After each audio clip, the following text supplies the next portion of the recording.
All right, you caught me. You caught me sitting here with pajamas on. Wrinkled pajamas. With a beer, with a lime, and the pajamas are inside out. Figure that one out.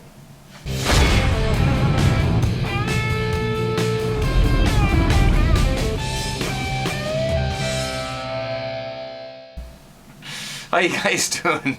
Happy Homebrew Wednesday, or Thursday, or weekday. Homebrew Weekday. Somebody actually suggested that I change the name to Homebrew Weekday.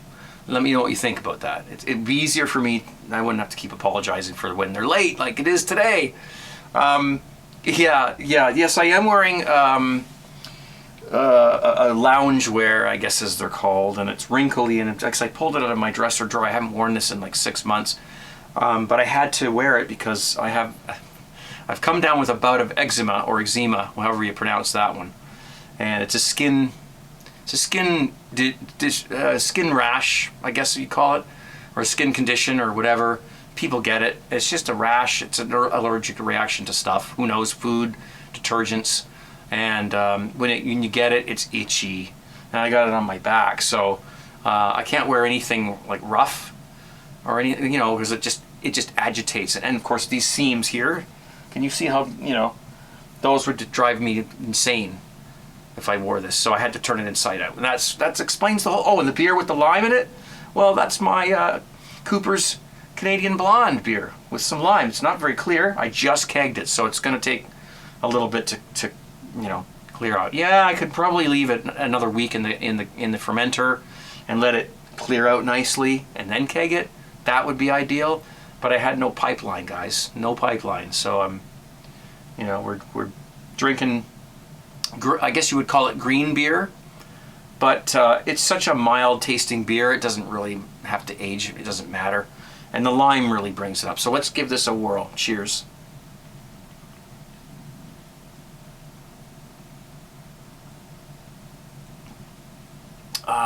In a couple days that'll be rocking. So, okay. Today I want to talk a little bit about, let's just call it a new toy. Okay, let's start with this. I have been complimented on this thing many times when I use it in my brewing videos. It's quite a contraption, actually. It's a really, really nice chiller, and I'm just showing you the pattern of it. This is from jadedbrewing.com. This is one of their older models, this has been really cool. It's been so efficient for me.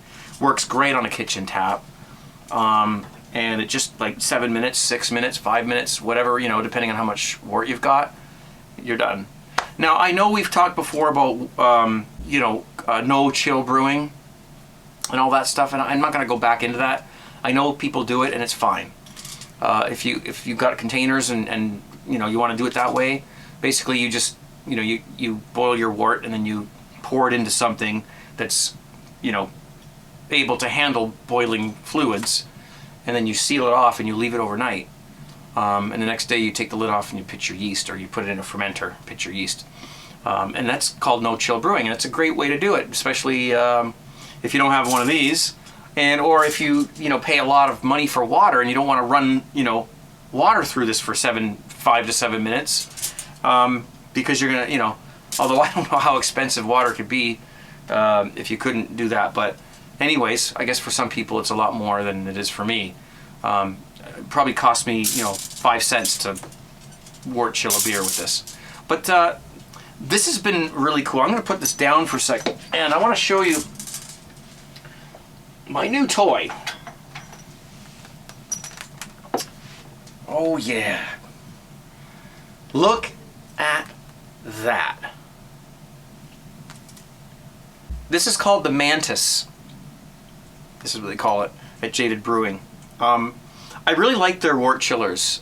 They have, this is why I had that. This is perfect. Now look, the thing is that I've had so much great results with this one, okay?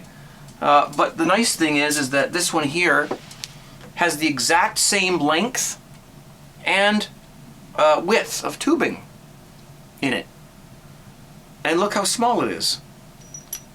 So it will do the same it'll have the same efficiency as this one, maybe even more for me, because a lot of times with this one, because I'm only boiling partial extract, like partial boils, it doesn't always submerge all the way, so I'm losing some efficiency there, right?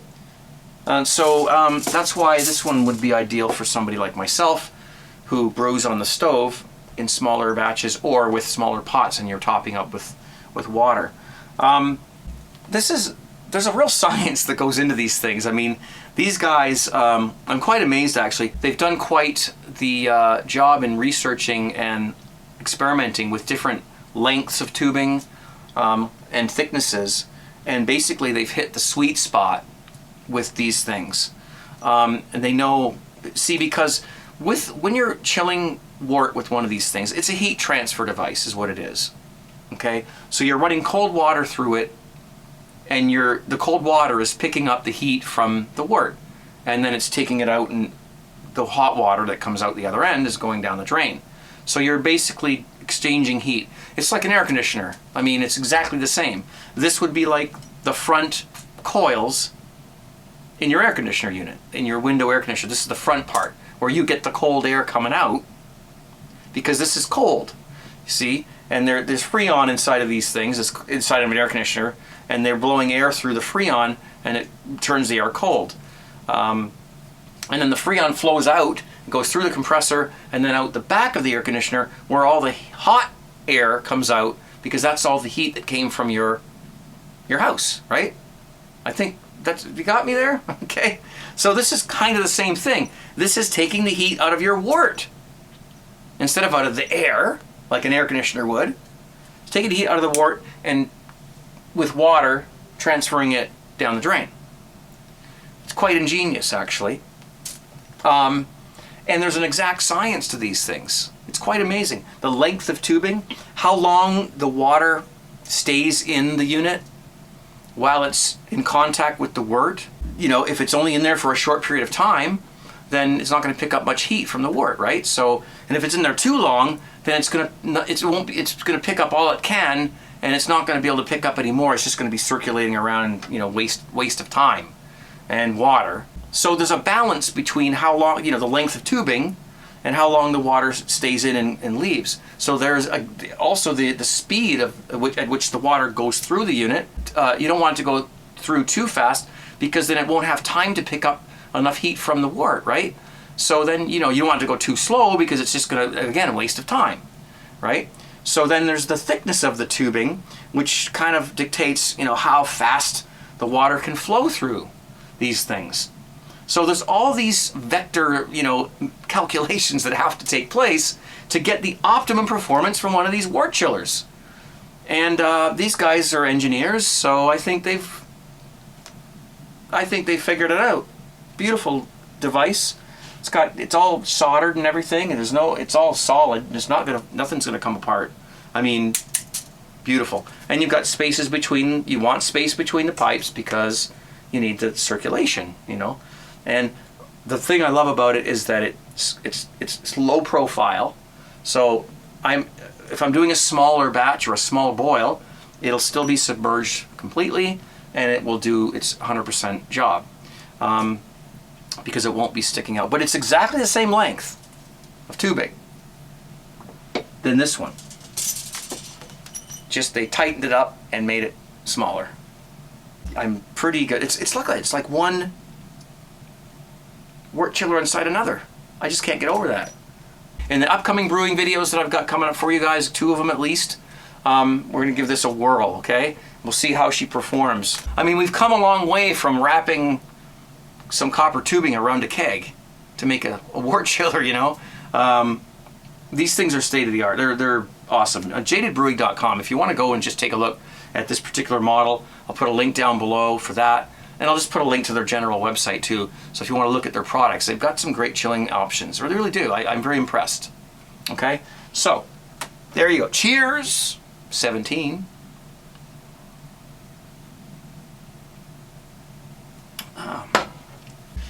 For a while there, I was drinking store-boughts. I ran out of home brew, but this even as young as it is, it's still better than what I was, what I was drinking. So there's been a few very kind contributions or donations, whatever you want to call them, and I thank those people. That's why that's why I was able to have the use of this thing and the beer kits that we showed you last week, which I'll be brewing extremely soon. So thank you for that. And I also want to thank Devin and Rosie for their very kind donation as well. They sent some beers about a month and a half ago, and they never made it here. So unfortunately, we don't know what happened. So anyway, thank you guys for that. It's awesome. It allows we can support the habit or support the hobby, whatever it is. So cheers to that. I want to take a quick time out just for a moment to talk about something that I think some of you might be interested in, and let's give that a whirl. Hey guys, how's it going? I always wanted to do that. Okay, anyways, listen, every once in a while, I like to give you a little heads up about some talent that I've discovered that might help you and me and everybody achieve a certain goal. Now, but a few months ago, I talked about Optimod and his great voiceover qualities. Let's check out one of his works. Come for the brew, stay for the crew.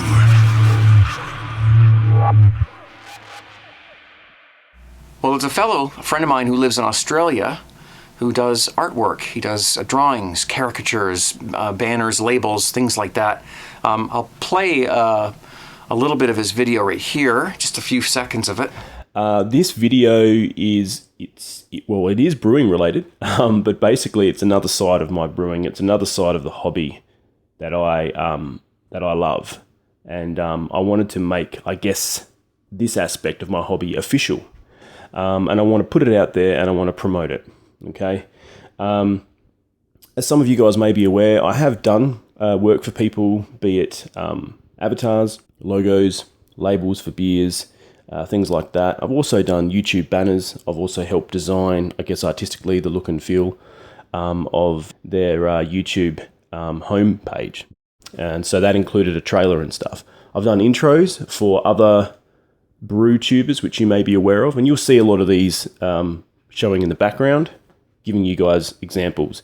Now, if you want to watch the entire video, I'll put it down below. It's about 4.5 minutes long, just to give you an idea what he's doing. But I'm going to run something up in the whichever side it is up here, and just show you like a little screen cap of the artwork he has done for some of us, and while I talk about it. This is great because you could do beer labels, banners for your webpage, banners for your YouTube channel, watermarks, any kind of artwork. He will work with you. He will take your ideas. He will work with you. He will create with you and come up with something that works for you. It looks good for you. You can see the talent and the great work he's done. I'm just quickly flipping through some of the things that he has accomplished, and people are extremely happy with his work. I actually have him working on some stuff for me right now, so I'm all for it. As far as that goes, as far as the financial part of it goes, that's going to support his brewing and his beer recipes and all the other stuff that he wants to do for his brewing hobby. And it's probably going to be more or less, for now, a donation-based service. So you give him what you think it's worth. Now, that's something that you and him would have to talk about on a personal level, but certainly extremely affordable artwork for your brewing channel or your beer bottles or your whatever you want to do artwork for that's homebrew related. Or if even it's not homebrew related, I'm sure he'd be happy to draw you something up that will fit your needs. So give him a go at 17brewcrew.com. He's dying to work with you guys. He loves to do this. He absolutely loves to draw and do artwork, especially when it contributes to the homebrew community here on YouTube. So he's eager to work with you And if you're eager to get some great artwork done that's personalized for you, then why not? I know this sounds like a commercial, but guys, listen, I don't know who would be doing my artwork if I didn't have Corin Zenith doing it for me. He does a great job. He does a great job. There's no doubt about it. I mean, I'm only doing you a favor by sharing this information, and hopefully him too. So give it a whirl, and let's get back to this other guy over here. Oh, am I supposed to like do this or something? I don't know. Anyway. There you go. We've got you all covered. We got you all taken care of. Don't you worry. We have everything, anything you need. You need sweepers. You need graphics. You need, yeah, we got people. Don't worry. Oh, this is my Gerva glass, by the way.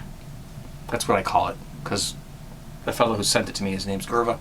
I couldn't find the one I wanted to use. I think I might have broken it or something. I can't find it. So this is perfect for this anyway. And the reason why there's not a lot of foam is because of the lime. Actually, the first one of these I poured, it was like, you know, ridiculous. And that's kind of why I put the lime in this one, because it calms down the foam. So there you go. I think I'm going to take the last few minutes here just to sit and you know, update you guys on some, you know, personal issues and things, or, you know, stuff that you might be interested in knowing. So let's take a little swig here. Cheers.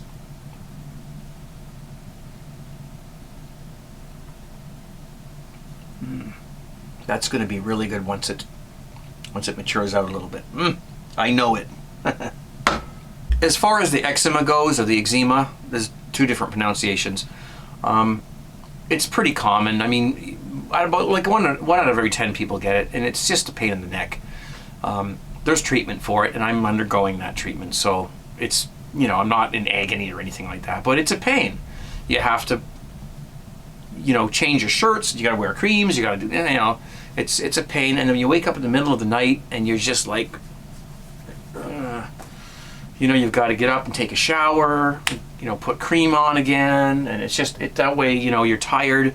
You don't sleep very well, and that's why I'm kind of tired right now, and probably not, you know, very coherent at the moment. I don't know what this video is going to turn out like. So.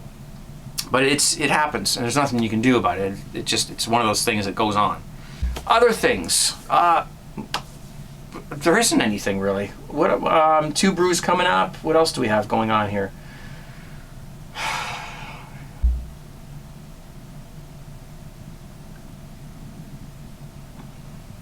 I could do all the normal closing stuff. The 17brewcrew.com forum, tgtshirts.com for my t-shirts. You know, my website's craigfarraway.com. You can download my music there. vonlive.tv/Craig2. I mean, you know, come on. I mean, how, you know, I could sit here and read the phone book if you want me to, but those are the important links that you want to have on hand as far as my stuff goes. And of course, this YouTube channel. Anyways, guys, thank you very much for watching, and cheers. 17, you know, this is a wrong kind of beer for this time of year, but it's okay. I got beautiful stuff coming up. I can't wait to you know, brew and drink these great kits I've got here with my new wort chiller, and you guys sitting back and relaxing and watching it all happen here on CraigTube. Thank you so much. I'm gonna finish this off, and be safe, okay? We'll see ya. Take care.